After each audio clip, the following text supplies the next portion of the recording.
All right, so the Nike Air Vapormax dropped on May 26, 2017 on Air Max Day, and this model's definitely made its rounds from sneakerheads' feet down to everyday consumers out there. And I wanted to do a follow-up video, pros and cons of the Nike Air Vapormax since the initial release over 4 years ago. Let you guys know some of the things people liked and disliked about the model after wearing them for this amount of time. Now, I will let you guys know that there's two different versions of the outsoles of the Vapormax. There's the OG version, and then there's also the newer version, like the 2020-21 version, that has just a little bit different traction pattern of the Vapormax on the bottom of the shoe. But primarily, it's the same concept. It is a Nike Air midsole outsole, and that means there's no foam or rubber or cushioning between the air unit and the traction of the shoe, which is kind of cool. It's definitely one of those sneakers that fulfilled that prophecy of walking on air, I guess, and Nike delivered it in this shoe. They've had so many different versions of Nike Airs in the past, starting obviously with the Nike Air Max 1, and this is the one that Tinker Hatfield designed. This colorway specifically is the OG one.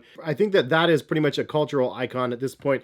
But now we have years and years later, and we have the Vapormax, which is something that a lot of people have grown to love. Some people just don't like it. It's just not a shoe for them. But I think it's safe to say that the masses have grown to love this shoe. And it's a sneaker model that's very highly sought after. However, it doesn't command like a high resale for the most part on most of the models. Of course, you do have some models like the Vapormax with the Off-White collaboration. There's a couple of them. This is the original one from the 10. So this one definitely has a little bit more hype on it. But regardless, wanted to get some of your guys' feedback. So shout out to you guys on Twitter that replied back. Let me know what you guys liked and disliked about the shoes. My main concern is the durability of the shoe. We have seen a lot of the air units pop over the course of 4 years. Now, obviously, we all have different feet. Some of us wore them more than others, and then some people are obviously heavier than others, so the compression might just be different because of the different weights and people. But I wanted to go ahead and get in some of the comments you guys had, so let's go ahead and review some of those. DJ Advantage says his are holding up strong, but he didn't wear them very much. DJ Sacrilegious said that both of his pairs squeaked a lot, and one of his actually popped. He's a homie. He's from Portland actually as well. So yeah, the bummer, man, that their ears popped. DMV King 202 said that his are flat, and he did a lot of squats to deadlifts in them, which honestly, I don't know how people could do that because the air unit is just so unstable to me, but we'll get more into that. United_var said he had 3 pairs, and one of them he didn't wear very often, but the other one he did, and the traction actually fell off. The grip for the air bubble fell off, and he was able to glue it back on. But that's an issue that I was wondering about as well, if that grip on the bottom would actually come off. Vic Coyote 1 says I have a couple and he hasn't had a problem with the durability, but the old bubble was unstable. New one is much better. Also, I have a neutral step. He guesses he has some pronation, and some similarly may have the problems with the air bubble. That's an interesting point because from my experience, the newer ones actually felt a little bit more unstable than the older ones, but everybody's feet obviously are different. Anthony D. Davis says that he had some issues with his sound. Obviously, in certain services, it sounds like cleats. Other than that, they're very comfortable. Bearded Gunner says that he has an OG pair from 2017 and they have held up. Honestly, his favorite pair in gray. I do like that OG run from 2017, the FlyKnit joints right here. I really wish they started to bring these back, to be 100% honest. It's something that they could retro. The original style, I just really preferred over the newer ones. And this is a 2021 version. And again, I just don't like the style as much as the FlyKnit version that we have here. But also, Nike's trying to go in that more green direction. So this is recycled upper versus the other ones were not. So maybe we'll never see the original ones like the original, but the stretch on the originals were much better in my opinion. LA Formula says they have held up, and he has the OG triple black colorway, still going and comfortable, no issues. Joshua Griffin wore his yesterday, still no issues several years later. Mr. Washington and Trudy both said that they had them and they wore them for a while, but now they kind of have them as back burner shoes, so like yard shoes and stuff like that. Foreman Penny says he had no issues with 2 pairs, almost 2 years old, and he wears them a lot. MYDK said he has 6 pairs of them, and they're still good as new so far. The clear ones kind of got foggy and they're yellowing at the bottom. Other than that, no issues, and they wore them occasionally. No other issues with the air units. Insane for Kicks says his popped as well, and he only wore them about 10 times. That's no good at all. Those ones are defective, and honestly, you could return those to Nike if they pop like that. I think at any point they can pop, and you can actually return them to Nike if you have an issue. Definitely worth trying if you have them still sitting in your garage. George 8 said he's never wanted to like a pair of sneakers so badly in his life. He wore them for 4 years. It broke in quite a bit, but was never a very comfortable sneaker. Sold them on eBay. They did hold up very well though, and were never worn through. That's an interesting perspective though, that you wore them so much and you wanted to like them but just couldn't. I totally get that though. Sometimes I really want to like a shoe and it just does not end up working out, especially when there's so many other good shoes on the market that are kind of enticing you to come over to them. Lots and lots of complaints about how squeaky they are, which is funny because in my original review of these, you guys thought I was crazy how I mentioned that squeaky sound. It's only on certain surfaces, but when you have a surface like that you frequent, Man, it's unbearable. I think Target floors are like that, where it's just really squeaky. My workplace, every time I'd walk into the kitchen when I was going in the office and I had a day job, every time, like, it was just squeaked the entire way. I had like tiptoe and it still squeaked. Lots more people said that they wore them with no issues on a regular basis. Some of them said that they popped after 3 months. Swish Sniper said that he had 5 pairs, including 3 for his son. He has a lot more shoes nowadays, so he doesn't run his shoes to the ground as much, but he did every day a pair for 3 months and barely any damage or anything like that, but the air just released. Can't find a hole anywhere. All 3 of his sons had the same issue. So it's like you got a flat tire but couldn't find the flat. That's kind of a bummer as well. Which honestly, the first pair that I have here, I mean, it's pretty squishy. It's like almost like it's on the verge of being flat as well, but just the way it feels. But it's definitely not flat. You can actually spring back from it. Joey Raymond said he had a pair of FlyKnit 2s. One of the bubbles popped after 6 months. Nike replaced it for free though. After that, he had 2 pairs of 3s and they were just fine. So it's cool you didn't give up. I mean, especially if you get your money back, it's definitely worth giving it another try. Oz Paris says he sent 2 pairs back to Nike already. About to send back another 2 pairs as the air units have popped and the soles have started to peel off. Poor quality. That's kind of crazy that the traction keeps falling off on some of the pairs. A couple people said that they're not comfortable. Also, some people said they're so far so good. They're their favorite shoes on the market. Also, Bobby said his off-whites had the air unit pop after maybe a year and he sealed it up and he doesn't really notice it anymore. What do you mean you sealed it up? You got to share with me the secret of how you would seal up the air unit in this guy right here. You can't really just pump it up with an air tire and tape it off or something. I'm curious to see how you do that. That'd be like a million view video. That'd be pretty fun to do. But anyway, that's a lot of pros and cons for you guys. Out of all the testaments that I got back, there was 13 cases where people said that their shoes had popped. So it's definitely an issue with the product when your shoes pop. But the majority of the people that wore them on a regular basis, they didn't have any issues. In fact, they just were comfortable to them overall. But you guys leave a comment in the comment section. What are the things that you guys really like about the Vapormax model or the outsole in general? Or what are the things that you guys dislike? Are they consistent with some of the findings that we've discussed in this video? Or do you guys have other things that you guys want to throw in the mix? Please drop a comment in the comment section. Now, I do have a list of pros and cons for you guys to go over as a summary. First pro is that I think that they're still an attractive shoe, very good looking shoe, and it's something that a lot of people have found a value in, even at the $190 to $220 price point. It's a pretty stylish looking model. However, I do like the original ones better. Again, that FlyKnit on here, just really, really good. And this color blocking, again, really nice as well. The original ones were only 9 ounces though. The newer updated versions are 11 ounces. So I'd love to see the FlyKnit versions here brought back because I like the lighter 9-ounce version. The next pro is that there is a mainstream crossover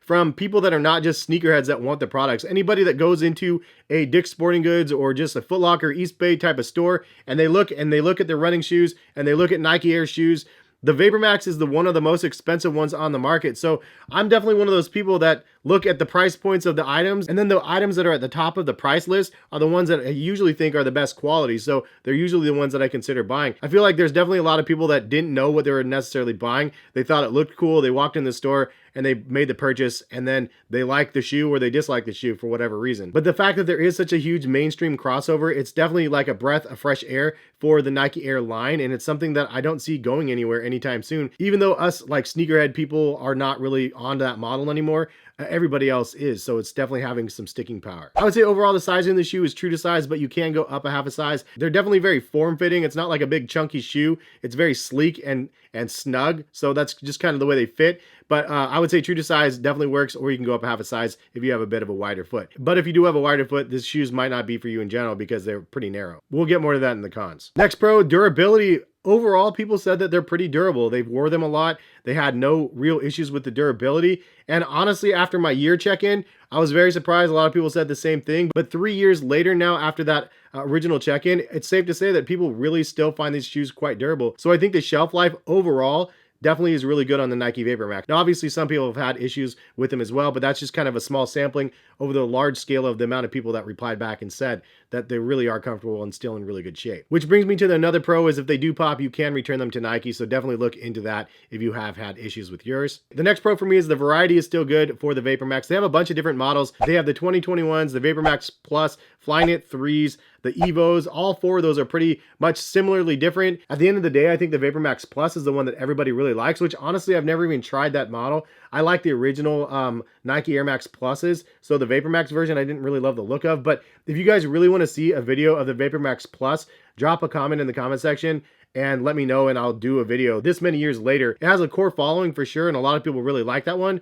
I can't get past the look of it. However, it seems like I should have considered buying this years ago, and I haven't made that purchase yet. The next pro would be that the shoes appear to be more versatile than I originally gave them credit for. Now, the Vapormax was actually supposed to be a running sneaker from the beginning. However, I just didn't see this being a shoe that serious runners are really going after. There's so many other models that Nike offers with the sneaker cushioning line, the 4%, the Alpha Flies, the Infinity Runs. There's so many other ones that they could use for running. This would not be the main choice in my opinion, but a lot of you guys corrected me and said you guys wore these on a regular basis, day in and day out, as well as to the gym, as well as running and even doing deadlifts and squats. I mean, this is not a shoe I would think would do that, but a lot of people wore them for all different occasions. So I'd say they are definitely a lot more versatile than I gave them credit for. And the last pro is that they are overall very comfortable on feet. It's a different comfort. I stick by my original words on that. It's not a very normal comfort, especially you have so many different foam technologies that are so much softer and squishier and just more even flowing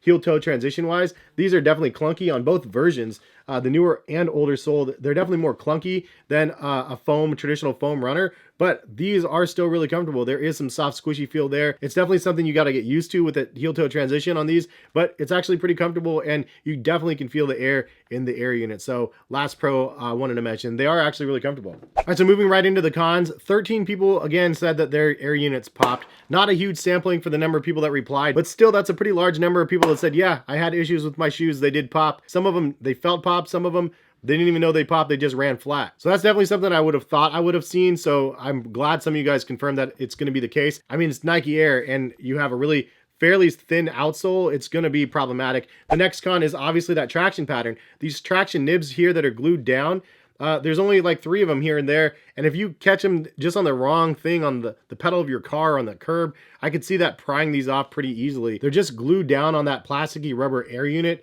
So, you know, I feel like that could definitely be a long-term problem for the shoes. And if those traction things fall off, I feel like you're going to have definitely a flat tire after that. Again, Nike has that return policy thing to check out, so it might be worth looking into if you had issues, but definitely a con in my opinion. Another con I mentioned already many times is their squeaky, dude. When you're walking around in these, the materials that they use on the outsole, it's just squeaky on certain floors, but it's noticeable and definitely not pleasant when you have to walk on floors that are very, very obnoxious sounding. The next con is the overall unstable feel of the shoe. I know some of you guys are probably like, I don't have a problem with stability, but I have a wider foot. This is a really small, narrow platform for me, and it definitely wibble wobbles left and right when you're stepping in it.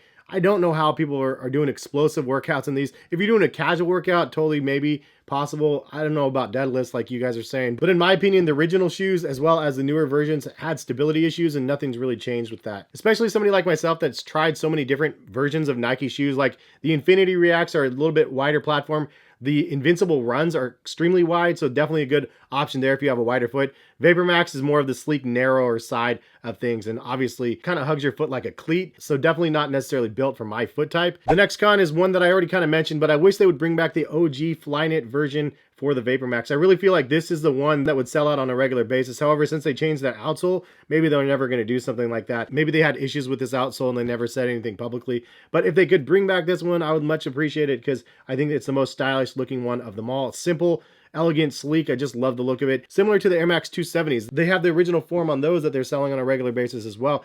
And speaking of that, if you guys want to see a follow-up video similar to this on the Air Max 270, want to do something like that as well because it's definitely a fan favorite. For those people out there that have never tried the Vapormax, the 270s seem to be the go-to for a Nike Air purchase for most of the people out there that I've seen. So drop a comment or a like on this video if you guys want to see that 270 follow-up from 4 years ago. Another con is I wish they would do more collaborations for the Vapormax. They had a couple good ones that were really, really hyped up.